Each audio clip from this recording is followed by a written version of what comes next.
I don't even know how to date this piece of work. What would you guess? The 70s? How many would say 70s? Okay, how many say 60s? How many say yesterday?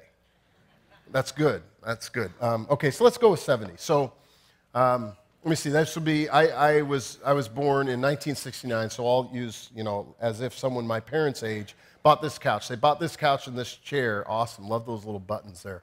They bought this couch and this chair because they wanted to, fill their house with furniture, and it fit the decor, the color, the style. It was the in style, and they bought it, and they brought it home, and they loved it. And they have this couch, and in the first few years, a lot of memories happen on this couch.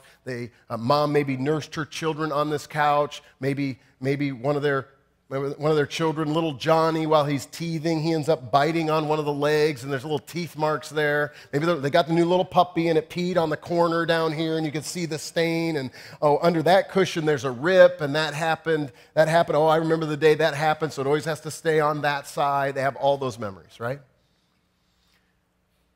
10 years go by. It's now maybe the 1980s. And there's three differences now.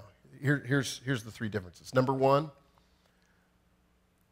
the paint color has changed. The decorations in the house have changed. But the couch hasn't. And it no longer fits the decor. A second thing that's true is there's a lot of memories now on this furniture. And the third thing that's true is that it doesn't fit the decor anymore, but Mom and Dad don't even recognize that it doesn't fit the decor anymore. They don't even recognize all the stains on it. They don't recognize the rips. They don't recognize that it's now an old couch, because to them, there's lifelong memories on this couch.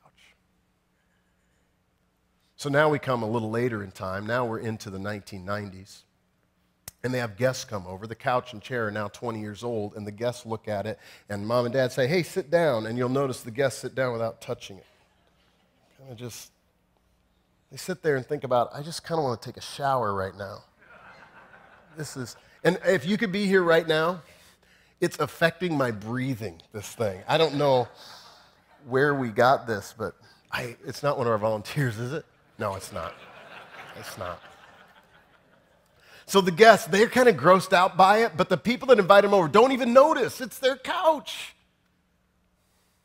Then you get to, the 21st century. In the year 2000, Mom calls her son and says this, hey, I got good news. I heard that you and your wife, you're looking for furniture for the basement. We're going to replace ours. You can have ours. And you as the husband think, that's great. For two reasons. Number one, it's free. And if it's free, it's me. Second reason is you have memories on that couch. That's the couch you watch Saturday afternoon college football on. That's the couch that when you were learning to read, Dad would come home from work and you'd wait and you'd read him a book. That's the couch that when you were sick, you would lie there and Mom would bring you soup as you were trying to get over the flu. You have great memories, and you go home and you tell your wife, great news, we don't need to buy furniture for the basement. Mom and Dad are giving us their couch and their chair. And your wife says, are you serious? You say, yeah, what do you mean? And she said, over my dead body. Why? Because anybody new to looking at this couch and chair says, that's kind of gross. Those that grew up with it don't think a thing about it. Now, when it comes to furniture in your house, who cares? When it comes to your church, it matters. And I'm not talking about how old your carpet might be in your auditorium. I'm not talking about the furniture people sit on in your lobby. I'm talking about your programs, maybe. That I just wonder if some of them, and around here it has become the phrase, I still heard it about a month ago, somebody sent me an email saying, hey, David, there's something we do here that I think's an old couch. And that has become kind of the phrase we use for things that we don't even notice don't fit the culture anymore. And when it comes to your furniture at your house, it doesn't matter. But when it comes to what you do for the sake of the gospel, it really matters. You see, every program that you have in your church was started for one of three reasons. Every program you have in your church. It either started because someone else was doing it, so you started doing it. Or you started doing it because it answered a question or a need of people. One of those three reasons, every time. I mean, just look across the nation. And it was not that long ago, 20 or 30 years ago, when every church that shared our theology in the nation had a Sunday school, Sunday morning, Sunday night, and Wednesday night. How did that happen? They all just kind of start doing the same thing. But every program that started in your church, it started because someone else was doing it, or it answered a question, or it fulfilled a need.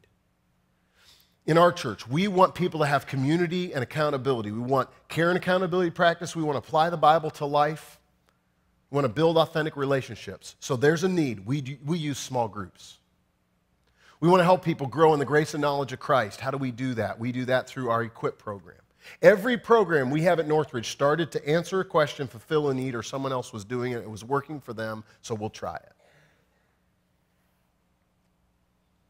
But what starts as this, earth-shattering, paradigm-shifting, ministry-altering idea eventually just becomes a program, and that program becomes a paradigm, it becomes a tradition, and then eventually defines us. And once it defines us, it's sacred. And what originally answered a question, what first used to meet a need, is now just an old couch, and the owners of the couch, that is, those that have been in the church a long time, don't even see it. And they can't understand why people don't want to sit on their couch.